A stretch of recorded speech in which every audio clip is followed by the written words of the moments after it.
Olá, meu nome é Felipe Martins de Oliveira e você está ouvindo a série Espiritualidade para Todos os Dias. A reflexão dessa semana encontra-se nos seguintes textos bíblicos: Mateus 5, de 17 a 48 e Lucas 6, de 27 a 36, e corresponde à semana 15 do Guia Devocional do Evangelho segundo Mateus, Marcos e Lucas, cujo título é O Sermão do Monte, parte 2. Vamos à leitura dos textos bíblicos. Mateus 5, de 17 a 48. Não pensem que vim abolir a lei ou os profetas. Não vim abolir, mas cumprir. Digo-lhes a verdade, enquanto existirem céus e terra, de forma alguma desaparecerá da lei a menor letra ou o menor traço, até que tudo se cumpra. Todo aquele que desobedecer a um desses mandamentos, ainda que dos menores, e ensinar os outros a fazerem o mesmo, será chamado menor no reino dos céus. Mas todo aquele que praticar e ensinar esses mandamentos será chamado grande no reino dos céus. Pois eu lhes digo que se a justiça de vocês não for muito superior à dos fariseus e mestres da lei, de modo nenhum entrarão no reino dos céus. Vocês ouviram o que foi dito aos seus antepassados: não matarás, e quem matar estará sujeito a julgamento. Mas eu lhes digo que qualquer que se irar contra seu irmão estará sujeito a julgamento. Também qualquer que disser a seu irmão, racá, será levado ao tribunal. E qualquer que disser, louco, corre o risco de ir para o fogo do inferno. Portanto, se você estiver apresentando sua oferta diante do altar e ali se lembrar de que seu irmão tem algo contra você, deixe sua oferta ali, diante do altar, e vá primeiro reconciliar-se com seu irmão. Depois volte e apresente sua oferta. Entre em acordo depressa com seu adversário que pretende levá-lo ao tribunal. Faça isso enquanto ainda estiver com ele a caminho, pois caso contrário, ele poderá entregá-lo ao juiz e o juiz ao guarda e você poderá ser jogado na prisão. Eu lhe garanto que você não sairá de lá enquanto não pagar o último centavo. Vocês ouviram o que foi dito, não adulterarás.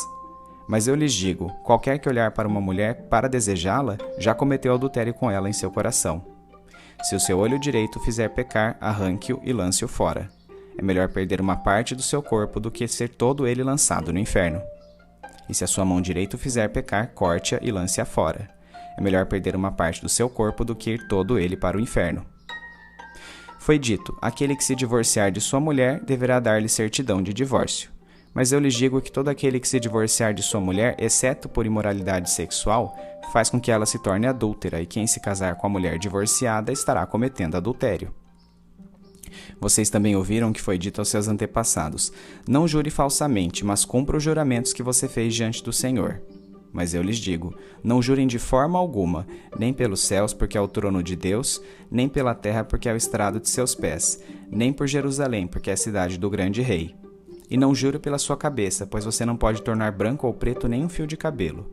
Seja o seu sim, sim, e o seu não, não. O que passar disso vem do maligno. Vocês ouviram que foi dito, olho por olho e dente por dente. Mas eu lhes digo, não resistam ao perverso. Se alguém o ferir na face direita, ofereça-lhe também a outra. E se alguém quiser processá-lo e tirar-lhe a túnica, deixe que também leve a capa. Se alguém o forçar a caminhar com ele 1 milha, vá com ele 2. Dê a quem lhe pede, não volte as costas àquele que deseja pedir-lhe algo emprestado. Vocês ouviram que foi dito, ame o seu próximo e odeie o seu inimigo.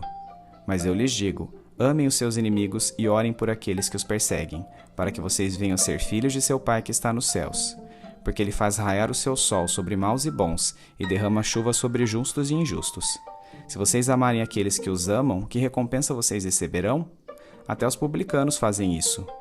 E se saudarem apenas os seus irmãos, o que estarão fazendo demais? Até os pagãos fazem isso. Portanto, sejam perfeitos, como perfeito é o Pai Celestial de vocês. Lucas 6, de 27 a 36. Mas eu digo a vocês que estão me ouvindo, amem os seus inimigos, façam o bem aos que os odeiam, abençoem os que o amaldiçoam, orem por aqueles que os maltratam. Se alguém lhe bater numa face, ofereça-lhe também a outra. Se alguém lhe tirar a capa, não impeça de tirar-lhe a túnica. Dê a todo aquele que lhe pedir, e se alguém tirar o que pertence a você, não exija que devolva. Como vocês querem que os outros lhe façam, façam também a eles. Que mérito vocês terão se amarem aos que os amam? Até os pecadores amam os que os amam. E que mérito terão se fizerem o bem aos que são bons para vocês? Até os pecadores agem assim. E que mérito terão se emprestarem a pessoas de quem esperam devolução? Até os pecadores emprestam a pecadores, esperando receber devolução integral. Amem, porém, os seus inimigos, façam-lhes o bem e emprestem a eles, sem esperar receber nada de volta. Então a recompensa que terão será grande e vocês serão filhos do Altíssimo, porque Ele é bondoso para com os ingratos e maus. Sejam misericordiosos, assim como o Pai de vocês é misericordioso.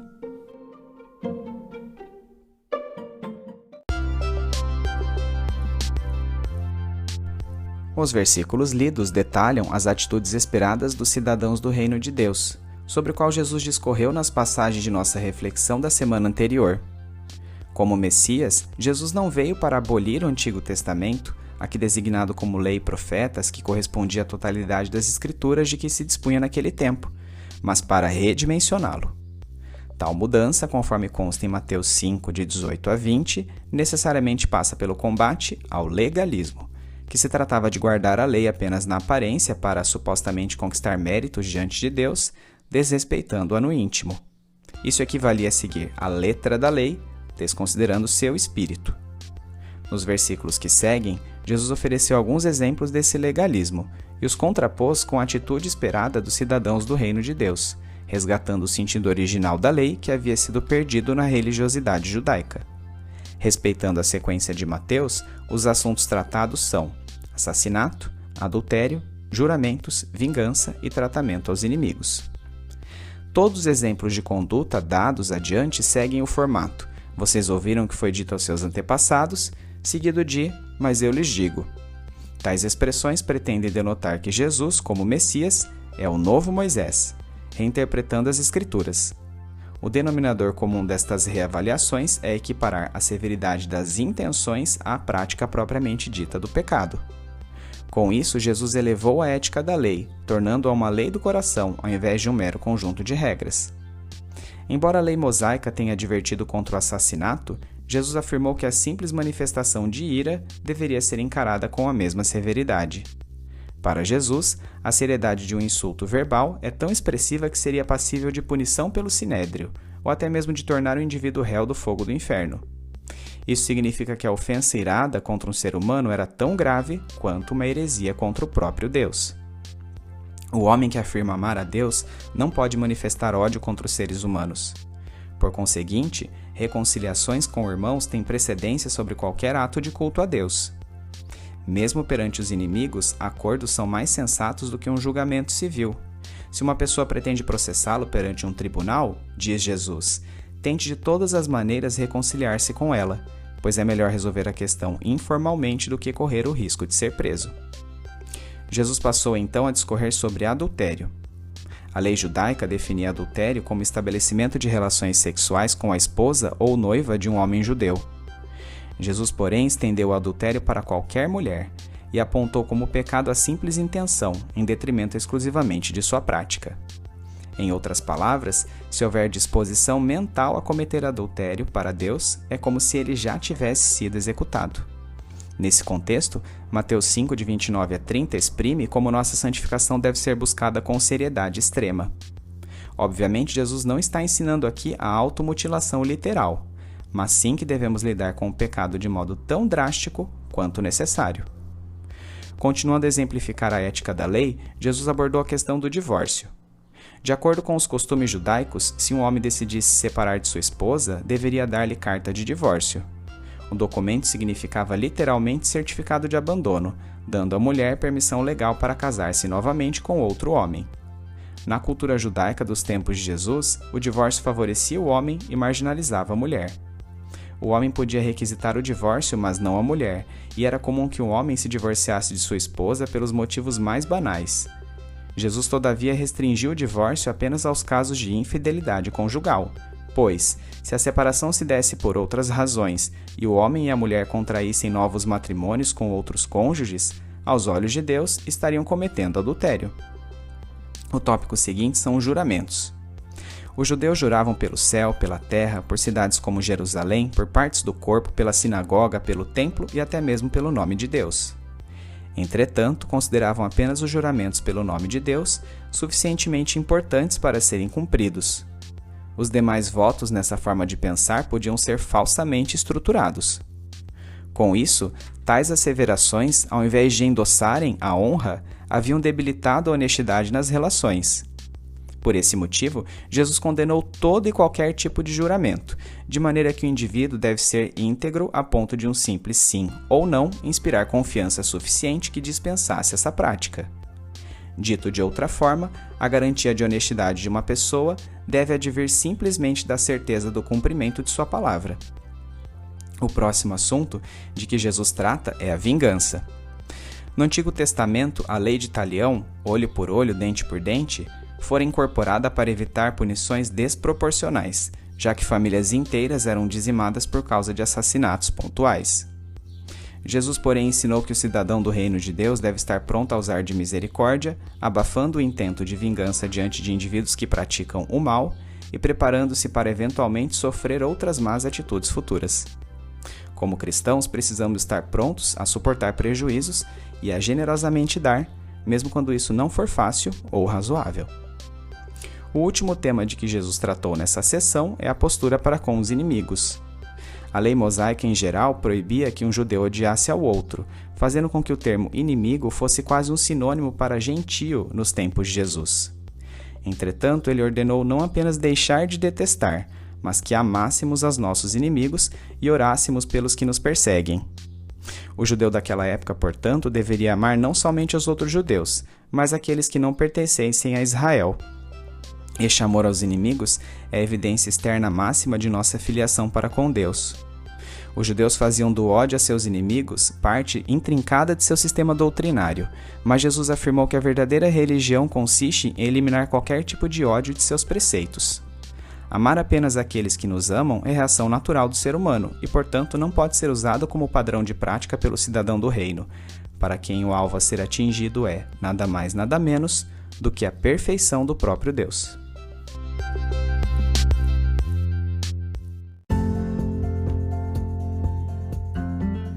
Aplicação prática. Assim como a lei da antiga aliança foi promulgada no monte, o Sinai, a lei da nova aliança também foi anunciada de uma montanha. Nesse sentido, Jesus é o legislador supremo, o Moisés perfeito. O Sermão do Monte mostra-nos que Jesus não veio abolir a lei mosaica, mas reinterpretá-la, a fim de resgatar seus princípios fundamentais. Para tanto, Jesus aprofundou sua ética, tornando-a universal. Ao colocar a perfeição de Deus como padrão exigido do cidadão do reino, Jesus acena para práticas inatingíveis unicamente pelos esforços humanos. De fato, não alcançaremos esse alvo somente em nossa existência terrena, mas o completaremos quando Jesus retornar novamente à Terra para transformar-nos à sua imagem. Isso, no entanto, não deve servir de desculpa para que diariamente não empreendamos esforços rumo à santificação. Temos uma responsabilidade dependente do Espírito Santo de Deus para essa empreitada.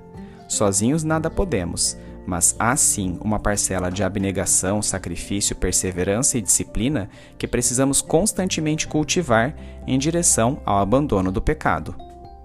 Quanto mais nos colocarmos de maneira ativa e não passivamente à disposição do Espírito Santo, mais ele nos capacitará à prática dessas virtudes. Ninguém pode observar o espírito da lei sem antes ter sido regenerado. Não somos justificados porque cumprimos a lei, mas cumprimos a lei porque fomos justificados. Se nossa justificação dependesse de nossas ações, qualquer mínimo deslize seria suficiente para nossa condenação. Diante, contudo, da certeza de nossa salvação por meio de Jesus Cristo, podemos alcançar graça e misericórdia quando pecamos, pois é a reputação de Cristo que está diante de Deus em lugar da nossa. Mas cuidado, não sejamos levianos para com esta graça que nos foi barata, mas custou a vida de nosso Senhor. Que nossos pecados sejam acidentes de percurso ao invés de premeditados. Que aprendamos a agir preventivamente reconhecendo as más intenções que geram nossas faltas.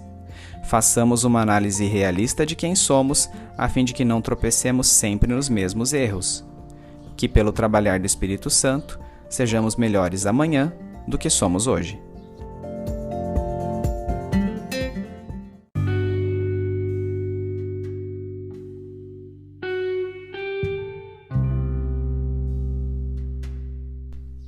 Trazendo da mente para o coração.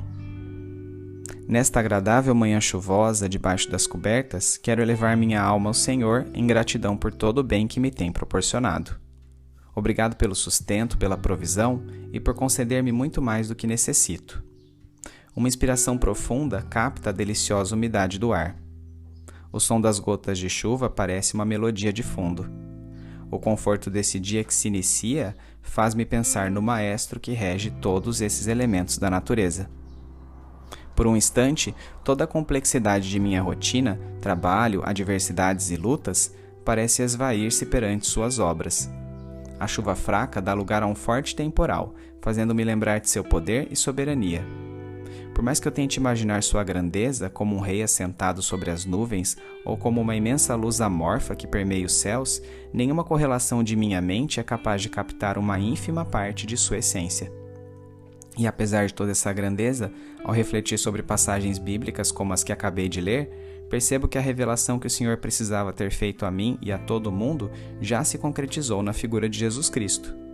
Seus ensinos refletem o contato com a real natureza de Deus, desconhecida do ser humano comum. Suas palavras desvendam a vontade do Senhor para nossas vidas. Oh, mas que dificuldade colocar todos esses princípios em prática.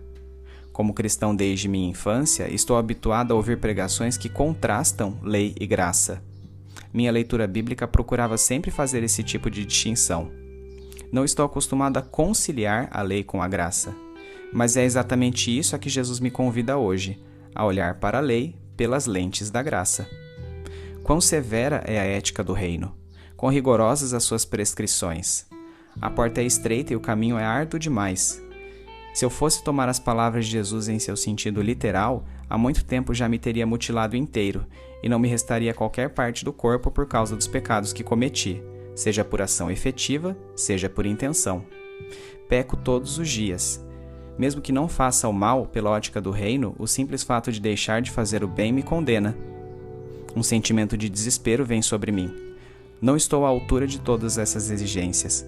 Senhor, eu não consigo. Mas talvez seja isso mesmo que Jesus quis que todos nós concluíssemos diante de sua reinterpretação da lei. Que não somos dignos, que não conseguimos, que Deus é quem executa todas as coisas e graciosamente intervém a nosso favor. Que meus registros de vida foram substituídos pela reputação do próprio Filho de Deus, e alicerçado nesta confiança, posso ter a certeza de alcançar misericórdia e graça de sua parte. Em Jesus, não estou mais sob a condenação da lei, mas por causa dele posso cumprir suas ordenanças hoje muito mais do que ontem. Espírito Santo de Deus, ensine-me o caminho desta responsabilidade dependente no combate ativo, resignado e doloroso de meus pecados, para que eu seja digno de ser cidadão deste reino dos céus. Amado Jesus, obrigado por ser meu advogado perante Deus Pai. O Senhor também foi humano e sabe de todas as nossas mazelas e dificuldades. Trindade Santa, obrigado por minha redenção. Não dependo de minha performance tenebrosa para ser aprovado. Mas, cativado por tanto amor e graça que me foram manifestos, quero andar no caminho desta lei do amor. Em nome de Jesus é que oro. Amém.